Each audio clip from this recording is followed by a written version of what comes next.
So hey guys, this is your boy Mantravat और आज की वीडियो में बात करेंगे स्टैटिस्टिकल मैकेनिक्स के नए टॉपिक की। और जैसा कि आप देख रहे हैं कि लॉकडाउन बढ़ता जा रहा है और मेरे बाल भी छोड़ जा रहे हैं, तो चलिए शुरू करते हैं। तो चलिए शुरू करते हैं बोस-आइंस्टीन स्टैटिस्टिक्स से।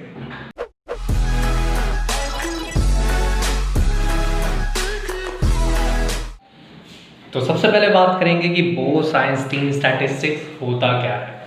अगर हम क्वांटम स्टैटिस्टिक्स की बात करें तो आपको पता है कि एक क्लासिकल स्टैटिस्टिक्स होती है, एक क्वांटम स्टैटिस्टिक्स होती है। क्लासिकल में डिस्टिंग्विशेबल पार्टिकल्स आते हैं आपके सारे, लेकिन क्वांटम में कैसे पार्टिकल्स आते हैं? इनडिस्टिंग्विशेबल पार्टिकल्स आते हैं। तो उसके लिए हमारे पास दो स्टैटिस्टिक्स होती है, एक थी फर्मी-डिराक और एक है बोस-आइंस्टीन। फर्मी-डिराक मैं प्रीवियस वीडियो में कवर कर चुका हूँ, तो अब मैं बात करूँगा बोस-आइंस्टीन स्टैटिस्टिक्स की कि आखिर ये होता क्या है। अच्छा, इन्होंने इसलिए यहाँ पे लिखा है कि one of the two possible ways. किसके टू पॉसिबल वेज हैं ये? क्वांटम स्टैटिस्टिक्स के। या तो फर्मी से करें या बोस से करें, लेकिन बोस के कुछ अलग तरीके के पार्टिकल्स होते हैं। कैसे पार्टिकल्स होते हैं? नॉन इंटरेक्टिंग और इनडिस्टिंग्विशेबल। बिल्कुल भी हम उन्हें डिस्टिंग्विश नहीं कर सकते, ठीक है। अच्छा, और क्या होता है ये? May occupy the discrete energy resources और स्टेट्स। अच्छा, जो डिस्क्रीट एनर्जी स्टेट्स हैं उनको ये ऑक्यूपाई करते हैं, किसमें? थर्मोडायनेमिकल इक्विलिब्रियम में। लेकिन पॉली एक्सक्लूजन प्रिंसिपल को बिल्कुल भी फॉलो नहीं करते। पॉली एक्सक्लूजन प्रिंसिपल क्या था कि एक स्टेट के अंदर एक से ज़्यादा पार्टिकल नहीं आ सकता, लेकिन इसमें एक स्टेट के अंदर हम कितने भी पार्टिकल्स को ले सकते हैं या फिर आ सकते हैं। अच्छा, तो हमें पता चला कि बोस-आइंस्टीन स्टैटिस्टिक्स होता क्या है।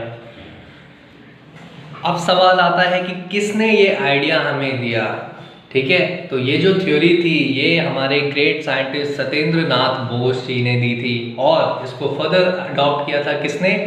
एल्बर्ट आइंस्टीन ने। इसलिए इसका नाम क्या है? Bose-Einstein statistics. अच्छा, अब इन पार्टिकल्स की प्रॉपर्टीज़ के बारे में जान लेते हैं। ये पार्टिकल्स की प्रॉपर्टीज़ होती क्या है? अच्छा, इसके जो पार्टिकल्स होते हैं बोस-आइंस्टीन स्टैटिस्टिक्स के, इनका इंटीग्रल स्पिन होता है। मान लीजिए जैसे 0 और 1, ये इनका इंटीग्रल स्पिन है। अच्छा, स्पिन का मतलब क्या होता है? ये एक इंट्रिंसिक प्रॉपर्टी होती है किसकी? पार्टिकल की, जिससे ये क्या मेजर करते हैं? उनके एंगुलर मोमेंटम को मेजर करते हैं, ठीक है। तो फर्मी-डिराक में क्या था? हाफ इंटीग्रल स्पिन था। इसमें क्या है? इंटीग्रल स्पिन है। और इन्हीं पार्टिकल्स को क्या कहा जाता है? बोसोन्स। तो आपको ये ध्यान रखना है। आपको पता है अगर हम पार्टिकल की बात कर रहे हैं तो पार्टिकल वेव नेचर को भी फॉलो करता है। तो वेव नेचर को भी फॉलो करता है कोई भी पार्टिकल। अगर वेव नेचर को फॉलो करता है तो उसका एक वेव फंक्शन भी होगा। उसको हम डिनोट करते हैं किससे? जाई से, ठीक है। तो जाई अगर मैं कोई भी फंक्शन ले रहा हूँ एक्स और वाई की टर्म में, ठीक है, मान लीजिए कुछ ऐसा फंक्शन मुझे मिला है, तो ये कहलाया जाता है सिमेट्रिक वेव फंक्शन, ठीक है। अगर मैं इसमें डिनोट करूँ साई 1 और 2, ये बराबर कैसे होगा? साई 2 और 1। अगर मैं इसको वापस से रिवर्स घुमा दूँ तो इन दोनों का फंक्शन सेम आना चाहिए। ये होता है हमारा सिमेट्रिक वेव फंक्शन। लेकिन अगर मैं साई 1, 2 कोई मैंने फंक्शन लिया और ये बराबर है उसके माइनस के साइन के साई 2, 1 के, तो ये हमें क्या देता है? एक एंटी सिमेट्रिक वेव फंक्शन, जो कि फर्मी-डिराक का था। इसमें हमें क्या ध्यान रखना है? ये सिमेट्रिक वेव फंक्शन है। अच्छा, E cell of ith quantum state, ठीक है। तो मतलब कहा क्या गया है कि कोई भी हमारी सेल है ith स्टेट तक, उसके अंदर 0 से ni पार्टिकल्स आ सकते हैं। मैंने बताया था कि किसी भी स्टेट के अंदर हम कितने भी नंबर ऑफ पार्टिकल्स ले सकते हैं। पॉली एक्सक्लूजन प्रिंसिपल को बिल्कुल फॉलो नहीं करता है, इसलिए। अच्छा, नंबर ऑफ डिस्टिंग्विशेबल वेज कितने हैं इसके? तो इतने वेज होते हैं इसके, जो कि अभी हम साक्षात प्रूव करेंगे। अच्छा, मैक्सिमम प्रोबेबिलिटी डिस्ट्रीब्यूशन क्या आती है इसकी? ni/gi = 1/e⁴ plus beta ei minus 1। तो इस चीज़ को भी हम आगे प्रूव करने वाले हैं, नंबर ऑफ वेज को और मैक्सिमम प्रोबेबिलिटी डिस्ट्रीब्यूशन को। तो आइए देखते हैं। तो चलिए बात करते हैं बोसाइंस की स्टैटिस्टिक्स के बारे में। तो ये किस पे अप्लाई कर रही थी? जो कि आइडेंटिकल पार्टिकल हो लेकिन इनडिस्टिंग्विशेबल हो, आप उनको डिस्टिंग्विश नहीं कर सकते हैं, और इनका कैसा स्पिन हो? इंटीग्रल स्पिन हो। अच्छा, इसका एग्जाम्पल आपको पता होना चाहिए, फोटॉन्स और मेसॉन्स। अगर मैं इन दो पार्टिकल्स को आपके सामने रख दूं तो आप इन्हें डिस्टिंग्विश नहीं कर पाएंगे आपस में, ये इतने ज़्यादा सिमिलर दिखते हैं। अच्छा, इन्हीं पार्टिकल्स को हम बोसॉन कहते हैं। हाफ इंटीग्रल स्पिन के कौन से पार्टिकल थे? इलेक्ट्रॉन हो गया, प्रोटॉन हो गया, न्यूट्रॉन हो गया, इनका हाफ इंटीग्रल स्पिन होता है। और ये चीज़ में मैंने आपको पहले बता दिया कि ये पॉली एक्सक्लूजन प्रिंसिपल को फॉलो बिल्कुल भी नहीं करता है। तो मैंने कंसीडर कर लिया है एक आइसोलेटेड सिस्टम, और आपको पता है कि कभी भी सिस्टम आइसोलेटेड होता है तो इसका मतलब क्या होता है? वो एक्सटर्नल एनवायरनमेंट के साथ एनर्जी एक्सचेंज नहीं कर सकता। तो टोटल एनर्जी जो होगी सिस्टम की वो क्या होगी? कांस्टेंट होगी। और उसके अंदर जो पार्टिकल्स होंगे, जो हमने n पार्टिकल्स लिए, n बोसॉन्स लिए, ये भी क्या होंगे? हमारे कांस्टेंट होंगे। तो आपको इस चीज़ का ज़रूर ध्यान रखना है डेरिवेशन करते वक्त। अच्छा, अब सिस्टम को मैंने क्या किया? के सेक्शन में डिवाइड कर दिया, के क्वांटम ग्रुप्स में डिवाइड कर दिया। ठीक है, इससे क्या होगा कि नंबर ऑफ पार्टिकल्स जो हैं जिनकी कांस्टेंट एनर्जी है वो क्या होगी? E1, E2 to Ek। ठीक है, और मैंने G1, G2 to Gk क्या मान लिए? ये सब लेवल्स मान लिए, उनके सेल्स मान लिए हैं।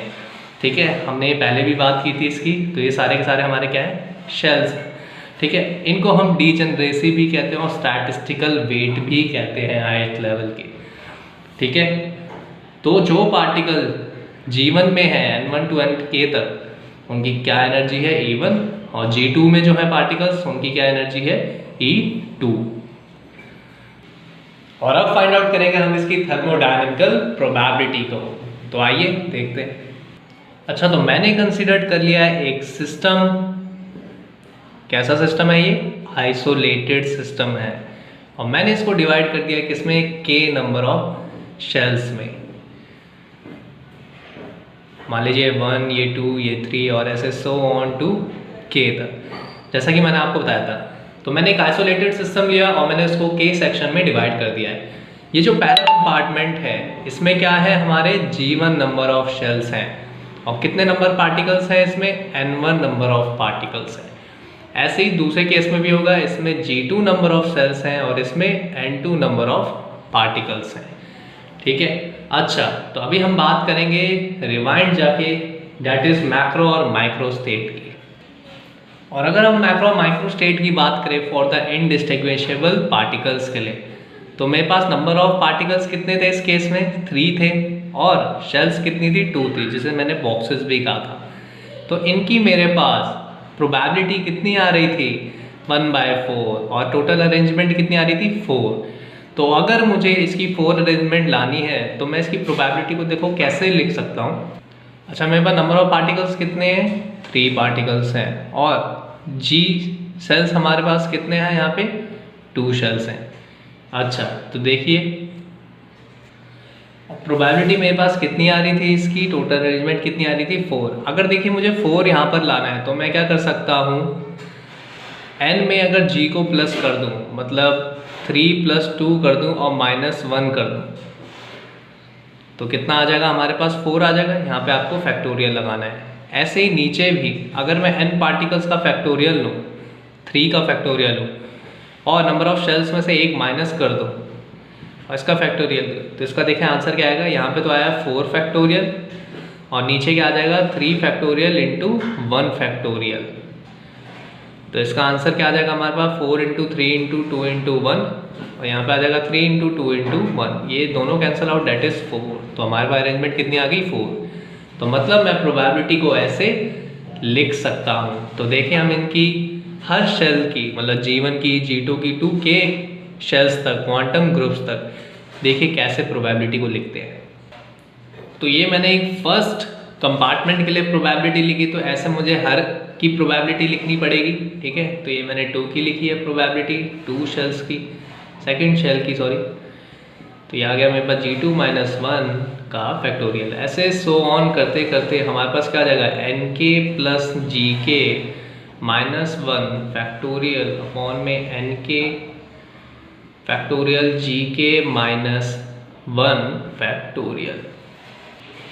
और आपको पता है कि कभी भी मैं नंबर ऑफ टर्म्स को अगर मल्टीप्लाई के केस में लिखता हूँ तो वहाँ पे हमारा क्या आता है पाई, और अगर मैं यहाँ प्लस के केस में लिखता हूँ तो वहाँ आता है हमारा सिग्मा।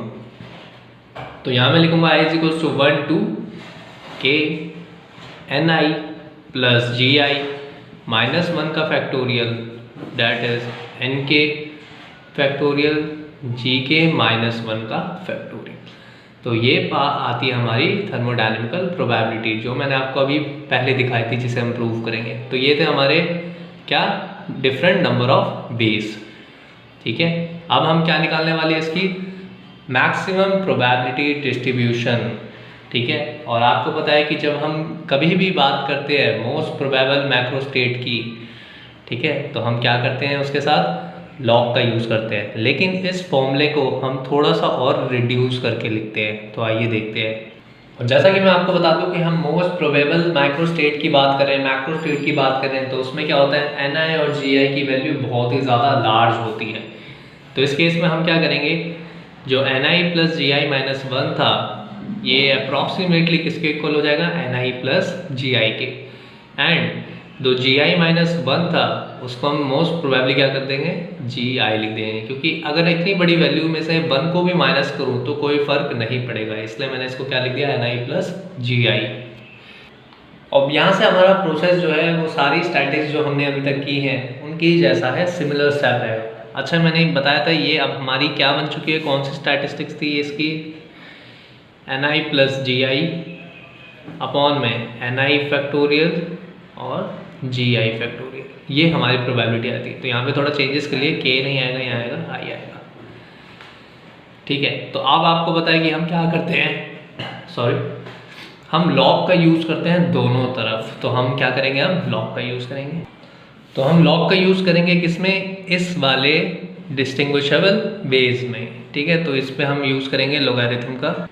देखिए क्या मिलेगा हमें, log w, और आपको मैंने पहले भी बताया था अगर यहाँ पे मैं पाई का यूज़ करता हूँ और उसमें log का यूज़ करूँ मैं यहाँ पे, तो ये सिग्मा में कन्वर्ट हो जाता है, i is equals to 1 to k। अच्छा, ये हमारी कैसी टर्म है, log m अपॉन n। तो इसका फॉर्मूला क्या होता है हमारा log m minus log n।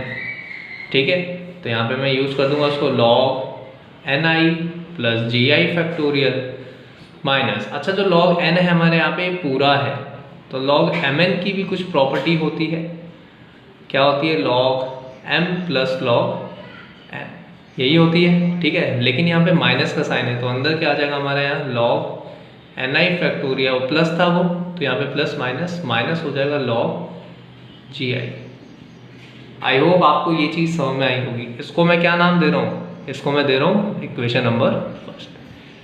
तो ये हमारी अभी लॉग की इक्वेशन आई है।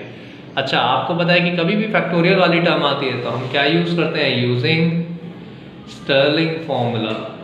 किसका यूज़ करेंगे, स्टर्लिंग फॉर्मूले का यूज़ करेंगे। और देखिए हमें क्या करेंगे। अच्छा, स्टर्लिंग फॉर्मूला होता क्या है, अगर मैं log x फैक्टोरियल लिख रहा हूँ तो ये किस में रिड्यूस हो जाएगा, x log x minus x। ये हमारी सेकंड इक्वेशन आ गई। अब मैं इसको यहाँ पे रिड्यूस करके लिख रहा हूँ तो यहाँ पे आ जाएगा मेरा log w sigma i is equals to 1 to k। अच्छा, log ni plus G I factorial को कैसे लिखूंगा मैं, ni plus G I log ni plus G I minus log ni factorial को कैसे लिखेंगे हम, स्टर्लिंग फॉर्मूला का यूज़ करके। सॉरी, ये टर्म रह गई थी, माइनस। अब log ni का हम कैसे करेंगे, x जो कि ni है यहाँ पे, log x माइनस x, समझ में आ गया होगा आपको ये, minus log ji I factorial का जी आई log जी आई। तो आपको ये चीज़ समझ में आ गई होगी, है तेज हो काफ़ी। मैंने वापस इसको फर्दर सॉल्व करके लिखा हुआ है, तो मैं अगर इसको खोल दूं यहाँ पे, ठीक है, तो मुझे क्या पता चलेगा कि ni माइनस का और यहाँ पे प्लस का, ये दोनों का दोनों हो जाएगा तो यहाँ का माइनस एन आई और यहाँ का प्लस एन आई ये दोनों आपस में कैंसल आउट हो गए हैं, और यहाँ का जी आई और यहाँ का प्लस जी आई ये दोनों के दोनों कैंसल आउट हो गए हैं। तो मैंने यहाँ पे इसको फर्दर सॉल्व करके लिखा हुआ है। ये आ गई हमारी इक्वेशन नंबर 3। अब हम यहाँ पे क्या करने वाले हैं, इसको डिफ्रेंशिएट करने वाले हैं। ये हमारा नेक्स्ट स्टेप होता है और मैं अपना डिफ्रेंशिएशन डेल से यूज़ करता हूँ। अच्छा, तो मैं इसमें कर रहा हूँ use del log W sigma I 1 to k।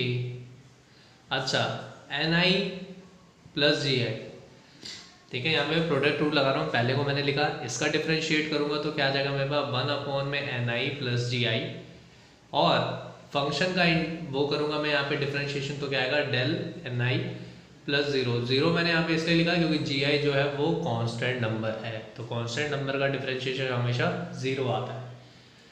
Plus अब log N I plus G आई को ऐसे लिखूंगा मैं, और डिफ्रेंशिएट करूंगा एन आई प्लस जी आई को, तो ये क्या आ जाएगा हमारा del N I plus 0 minus, इस वाले केस में एन आई को पहले बाहर लिखा, लॉग एन आई का क्या होता है 1 N I del N I function का डिफ्रेंशिएशन,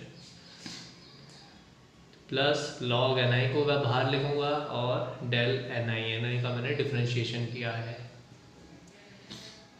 माइनस। अच्छा, ये पूरी की पूरी टर्म ही कांस्टेंट है, जी आई कांस्टेंट है तो लॉग जी आई भी कांस्टेंट होगा, उसका डिफ्रेंशिएशन आएगा हमारे पास क्या 0।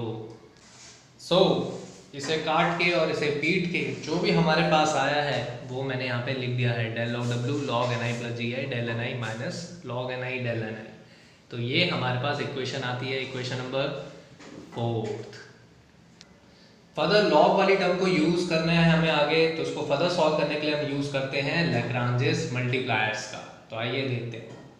हम यहाँ पे बात कर रहे हैं बार बार मोस्ट प्रोबेबल स्टेट की। तो कौन सी स्टेट होती है जिसे हम इक्विलिब्रियम स्टेट भी कहते हैं, कैसी स्टेट है जिसमें थर्मोडायनेमिकल प्रोबेबिलिटी हमारी मैक्सिमम आती है।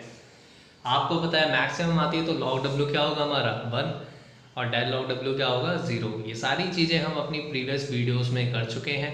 उसके बाद हम यूज़ करते थे लैग्रांजेस मल्टीप्लायर, ठीक है। तो आपको पता है कि डेल एन आई जो है वो 0 होता है क्योंकि कांस्टेंट टर्म है, ठीक है। ये किसके बराबर है हमारा n के बराबर था, ठीक है। तो ये हमने सारी चीज़ें पहले ही देख ली, और ये बराबर किसका था हमारे u के बराबर था। तो हम यहाँ पे अल्फा से मल्टीप्लाई कराते हैं तो यहाँ भी करवाएंगे तो 0 ही आ जाएगा, यहाँ पे बीटा से मल्टीप्लाई कराएंगे तो यहाँ पे ई आई डेल एन आई आ जाएगा। अच्छा, हमारी 4 इक्वेशन आ चुकी थी तो ये 5 है और ये हमारी 6 है, ठीक है। अब एक सिंपल सी चीज़ हम आगे करने वाले हैं, क्या जो बच्चा भी कर लेगा, दैट इज सब्ट्रैक्ट करवाना है हमें 5th और 6th इक्वेशन को। कौन सी थी हमारी 5th और 6th इक्वेशन, ये वाली जिसमें हमारी हर एक डिस्क्रीट स्टेट की एनर्जी क्या थी कांस्टेंट थी, इसलिए ये भी 0 आया है बीटा से मल्टीप्लाई करा के, और अल्फा से। ये अल्फा बीटा हमारे लैग्रांजेस मल्टीप्लायर्स हैं, और आगे थोड़ा सा और बताऊंगा इनके बारे में। तो इनको सेपरेट करा रहा हूँ मैं अपनी 4th इक्वेशन से। तो आइए, तो ये थी हमारी 4th इक्वेशन और मैंने इसको किससे माइनस करवाया है अपनी 5th और 6th इक्वेशन से। आपको पता है कि डेल लॉग डब्ल्यू क्या है हमारा 0 ही है, इसलिए मैंने इस पूरी टर्म को 0 के बराबर लिखा है। अच्छा, इस वाली टर्म को क्या मैं फर्दर अच्छे से लिख सकता हूँ, तो हाँ मैं लिख सकता हूँ i = 1 to k। यहाँ से मैंने डेल एन आई को कॉमन ले लिया तो क्या आएगा मेरे पे log N I plus G I minus log N I. तो log M minus log N का फॉर्मूला क्या होता है, लॉग एम अपॉन एम।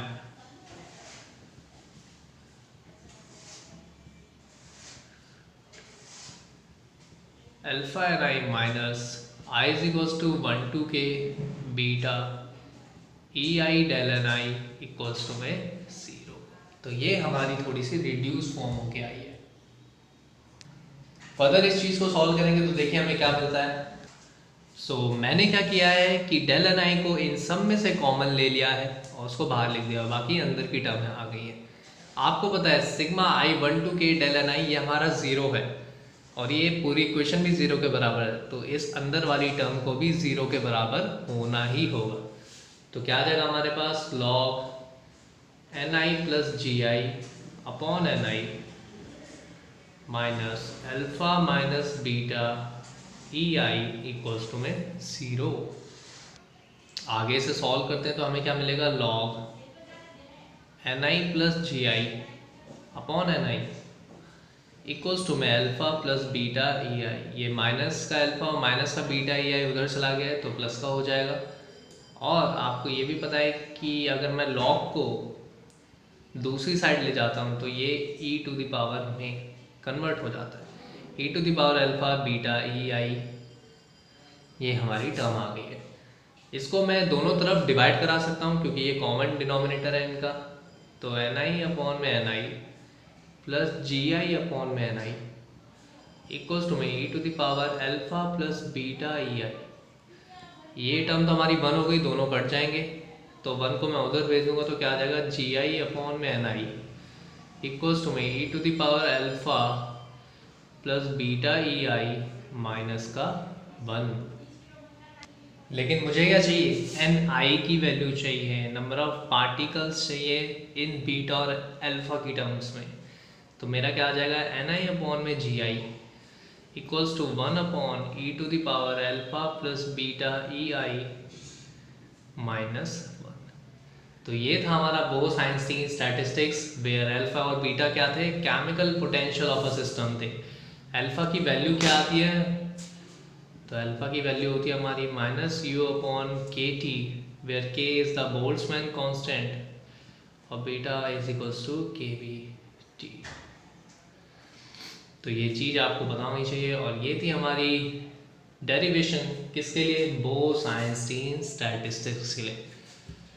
तो इसी वीडियो को यहीं पर करते हैं समाप्त। सो आई होप आपको ये वीडियो पसंद आई होगी। So like share and subscribe to my YouTube channel से knowledge and press the bell icon so that you get notified whenever my video drops. तो तब तक के लिए सी या हैव अ गुड डे और मिलते हैं अगली वीडियो में।